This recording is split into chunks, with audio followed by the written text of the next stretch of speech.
دیکھو قدرت نے ایک پروسیس رکھا ہے کہ مرد جب بالغ ہوگا اس میں عورت کے بارے میں بہت سخت جذبات پیدا ہوں گے, کنٹرول کرنا مشکل ہو جائے گا, نہ چاہتے ہوئے شادی کرے گا. یہ اس سے ایک لڑکی کا گھر بسے گا, بیٹیاں والدین پہ بوجھ نہیں بنیں گی.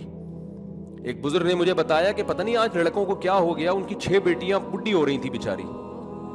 کہتے ہیں یار ہمارے دور میں نا لڑکوں سے ہم جوتے گھسواتے تھے ہمارے باپ دادے, پھر جا کے رشتہ دیتے تھے. وہ اتنے چکر لگواتے تھے, اتنے انٹرویو لیتے تھے ان سے. تو اسلام نے, اللہ نے مرد میں یہ خواہش اس لیے رکھی ہے, نہ چاہتے ہوئے بھی کیا کرے وہ, کیونکہ آپ کی چاہت پہ اگر ڈال دیا جائے تو آپ کہیں گے ایکچولی کر کے میں نے بھی پڑھنا ہے, ایکچولی میں نے یہ کرنا ہے, تو اس سے خاندانی نظام کا کیا ہو گیا. انگریز نے یہی تو کیا.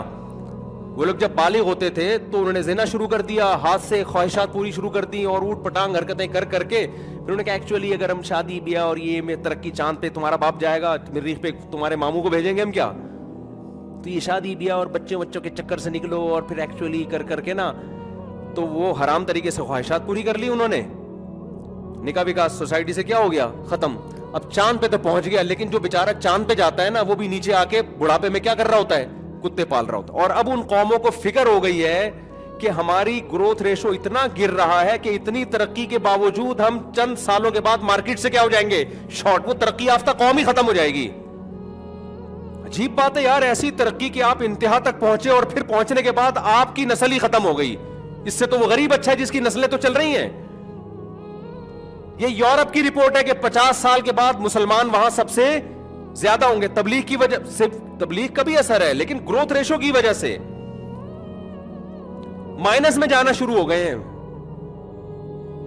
وہی ایکچولی کر کے نا کہ 2 بچے ہی اچھے. تو انہوں نے کہا جب 2 بچوں پہ خرچہ ہوتا ہے تو ایک پہ اس سے کم خرچہ, جب 2 ٹینشن ہے تو ایک کم ٹینشن ہے. پھر بعض لوگوں نے کہا ایک بھی نہ ہو تو ٹینشن فری, کیونکہ ایکچولی گورنمنٹ نے جو ایکچولی سکھایا تھا اس ایکچولی میں پبلک نے ایک ایکچولی اپنی طرف سے اور ایڈ کر دیا. اسلام نے یہ ٹینشن ہی ختم کر دی. اسلام نے کہا یہب لمن یشاء اناثا, اولاد تو گفٹ ہے, گفٹ تو جتنا زیادہ وہ اچھا ہے. تو اسلام نے ہمیں دوسرا, ایک آدمی کہتے ہیں ایکچولی میرے 2 بچے گفٹ ہے, دوسرا کہتے ہیں ایکچولی جب گفٹ 2 ہے تو 4 ہو تو اور زیادہ اچھا ہے, تو میرے 4 ہے. اگلا کہے گا یار جب گفٹ ہے نا تو تحفے تو 8 ہو تو اور زیادہ اچھا ہے, تو ایکچولی کتنے ہونے چاہیے.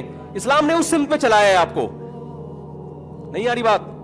اور وہ جو کمنٹس میں نے بتایا تھا نا, ایک صاحب نے میرے اس طرح کے بیانات پہ کمنٹس کیے ہوئے تھے کہ ابے یہ مولوی لوگوں کو الو بنا رہا ہے, عورت کو چاہیے ایکچولی وہ آفیسر بنے اور پھر بڑھاپے میں نے کہا تھا نا پھر میاں ہے نہیں, کتے پالیں گی. تو میں نے کہا تھا کہ بڑھاپے میں, اس نے کہا کہ بھائی ٹھیک ہے بڑھاپے میں کوئی بھی نہیں ہے تو 2 ملازم رکھ لے, پیسہ اتنا کمائے, اتنی اچھی پینشن ملے کہ اس سے کیا رکھ لے خدمت کے لیے, 2 ملازم. یہ دماغ دیکھو کدھر جا رہا ہے. وہ ملازم تمہیں وہ محبت دے گا جو پوتے نواسے اولاد اپنی ماں کو محبت دیتے ہیں, جو شوہر اپنی بیوی کو محبت دیتا ہے.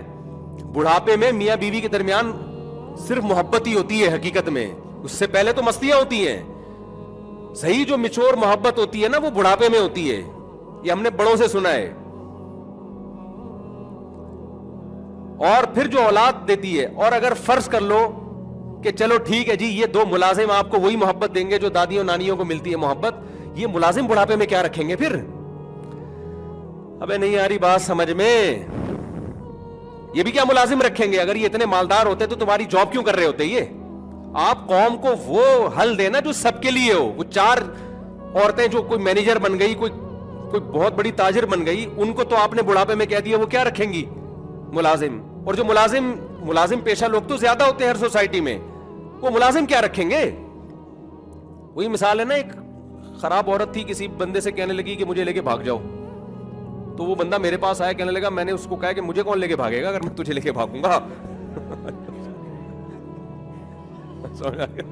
میں تجھے اگر ٹھکانہ دوں گا تو مجھے ٹھکانہ کون دے گا. یہ حل سکھایا جا رہا ہے کہ جی لینڈ لارڈ قسم کی جو لیڈیز ہیں وہ بڑھاپے میں وہ جاب کریں, پیسہ کمائیں, بڑھاپے میں کیا رکھیں, ملازم رکھیں.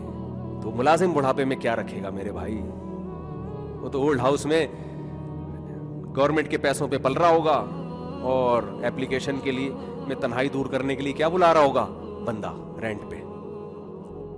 تو وہی بات ہے, اس سوسائٹی کو جس نے دیکھا ہے وہ اس سوسائٹی میں ہماری عورتوں کو دیکھے, بوڑھی عورتوں کو, دادیوں کو, نانیوں کو, خدا کی قسم ایسی, ہاں کچھ گھروں میں ظلم بھی ہے, ناانصافیاں بھی ہیں, لیکن ان کا ریشو کیا ہے, کم ہے. جہاں بھی خاندانی نظام مضبوط ہوگا وہاں محبتیں ہوں گی. کہیں کہیں لڑائیاں بھی ہوتی ہیں, اور اکثر تو لڑائیوں کی وجہ بھی محبت ہی ہوتی ہے. اس نے مجھے پوچھا کیوں نہیں, اس نے مجھے عید پہ بلایا کیوں نہیں, محبت تھی تو لڑے گا نا. وہ گوروں کے ہاں تو ہے ہی نہیں کہ مجھے پوچھا کیوں نہیں گیا, تو میرا کیا لگتا ہے میں تجھے پوچھوں.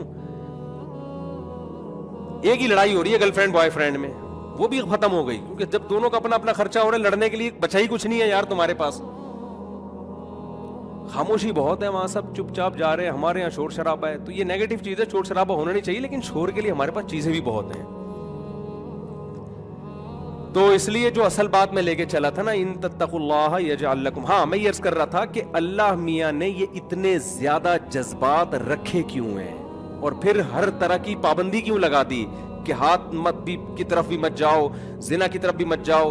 اللہ یہ چاہتے ہیں کہ یہ شادی بیاہ اور گروتھ ریشو تمہارے ہاتھ میں نہ رہے, یہ کس کے ہاتھ میں رہے, یہ میرے ہاتھ میں رہے. میں جتنے بچے پیدا کرنا چاہوں گا اتنے ہوں گے.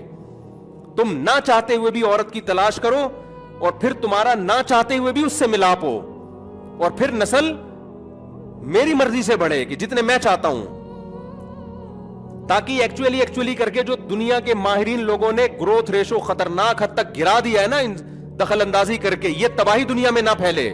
کچھ چیزیں قدرت نے ہمارے ہاتھ میں نہیں رکھی ہیں, اگر ہم اپنے ہاتھ میں لیں گے تو سسٹم کیا ہو جائے گا, تباہ ہو جائے گا. میں بار بار یہ بات کہتا ہوں, انسان کے لیے ساری کائنات مسخر ہے. انسان کو یہ حق ہے کہ جانوروں کی نسلوں کو کنٹرول کرے. انسان کی نسل کو کنٹرول کرنے کے لیے کہ کتنے بچے پیدا ہوں گے کتنے نہیں ہوں گے, یہ انسان سے اوپر کی کوئی ذات ہونی چاہیے جو خدا ہے. انسان کو انسان پر اتنا حق نہیں ہے کہ وہ انسانوں کو آنے سے روک دے. نہیں آ رہی بات, کیونکہ ہمیں جتنا اس دنیا میں رہنے کا حق ہے اتنا ہی ہمارے بعد والی نسلوں کو بھی حق ہے. اس کو حق نہیں ہے کہ وہ ہمیں روکیں, نہ ہم ان کو روکیں. تو یہ نظریہ جو ہے نا, یہ جو گروتھ کنٹرول یہ سب ان لگا ہے جو ملحد لوگ ہیں, جو مذہب کو خدا کو وہ کہتے ہیں جب ہم اتفاق سے پیدا ہوئے ہیں تو پھر جو مرضی کرو بیٹھ کے. ہم کہتے ہیں پیدا ہی نہیں ہوئے, تو پیدا کیا ہے بھائی کسی نے, تو اس سے پوچھیں گے ہم کہ کیا رزق کے دروازے ختم ہو رہے ہیں, کیا رزق وسائل ختم ہو رہے ہیں, تو پھر ہم کنٹرول کریں. وہ کہتے ہیں یہ تمہارا ہیڈک نہیں ہے, وہ اللہ ہمیں کہتے ہیں تمہارا ہیڈک نہیں ہے, یہ میرا مسئلہ ہے.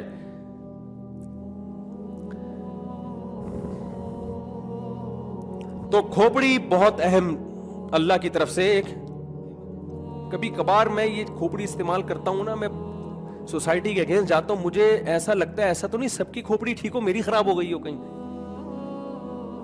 ہر آدمی مخالفت کر رہا ہے, ہر آدمی مخالفت کر رہا ہے, دیندار مخالفت کر رہے ہیں. یار مولوی صاحب کس طرح کی باتیں کر رہے ہو, مجھے پاگل والا لطیفہ بہت یاد آتا ہے. کبھی کبھار سوچتا ہوں یار ہم بھی کمپرومائز کر لیں. ابھی ایک میرا بیان بہت عرصے سے سن رہے ہیں, ایک صاحب, ایک بچی بالغ ہوئی, اس کی کہیں شادی ہو رہی ہے, تو مجھے آ کے کہنے لگے یار اس کم عمری میں کیوں شادی کر رہے ہیں. میں نے کہا یار کم از کم آپ ہمارا 10 سال سے بیان سن رہے ہو, آپ کا دماغ نہیں بنا تو پھر کس کا بنے گا دماغ یار. کتنی مثالیں سامنے آ گئی, فلاں کی اس عمر میں نکاح ہوا, کتنی کامیاب لائف, فلاں کا نکاح ہوا, آپ بھی یہ بات کر رہے ہو. تو مجھے کبھی کبھار لگتا ہے شاید میری کھوپڑی کیا ہو گئی ہے, آؤٹ ہو گئی ہے. میں بار بار کہتا ہوں کم عمری میں ہر ایک کے حوالے نہیں کی جائے گی, دیکھا جائے گا کہ وہ اس قابل بھی ہے کہ اس کو سنبھال سکے. سن رہے ہیں بات, ابھی اس کو دیکھا بھی جائے گا. ہاں اگر وہ اس کے جوڑ کا نہیں ہے تو پھر تو میرے بھائی 40 سال میں بھی نہ کرو نا. کم عمر بچی کی شادی جو بالغ ہوئی ہو اس کی تو اور زیادہ سوچ سمجھ کے کرنی چاہیے, کہ ایسا نہ ہو سسرال ظالم نکلے اور اس کے نو عمر ہونے کا ناجائز فائدہ اٹھائے, یہ نہ ہو, یا اس پہ اس کی کام سے زیادہ بوجھ, اس کی طاقت سے زیادہ بوجھ ڈال دے. بات ہے کفوف کی. اگر حدیث میں بھی آتا ہے کہ جب لڑکی بالغ ہو اس کا جوڑ کا رشتہ مل جائے تو نکاح میں تاخیر مت کرو. یہاں بھی حدیث میں جوڑ کا تذکرہ ہے, جوڑ کا نہیں مل رہا, یا آپ کو خطرات ہے یار پتہ نہیں کیا ہو جائے گا اس سسرال میں جا کے, پھر نہیں کرو آپ.